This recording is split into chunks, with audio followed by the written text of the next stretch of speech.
अब हम कहाँ आ गए? हम मैसूर के रेल म्यूजियम में आए हैं। ओए तो यहाँ पे क्या छुक छुक छुक छुक है अंदर? वो तो अंदर जाके पता चलेगा, पहले टिकट ले लेते हाँ हैं। ठीक है, ला मुझे टिकट दे, मुझे एंट्री लेनी है। ये ले, आजा तू भी। मेरी टिकट भी ले गई। आजा तेरी एंट्री करवा दी। आ रहा हूँ। ओए ये देख असली ट्रेन के डिब्बे। हाँ, ओ यार तू वो छोड़, ये देख, ये हैरी पॉटर जैसे लग रहा है ना। हाँ, स्टेशन नंबर 9:45। आज अंदर चलते हैं। अरे ये हॉगवर्ट्स जाएगी क्या? यार तू हैरी पॉटर की याद मत दिला, आज आप और कुछ देखते हैं।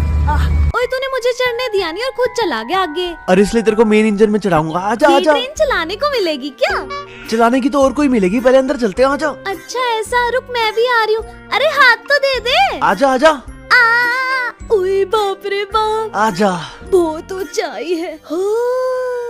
नेक्स्ट पार्ट के लिए चैनल को सब्सक्राइब करें।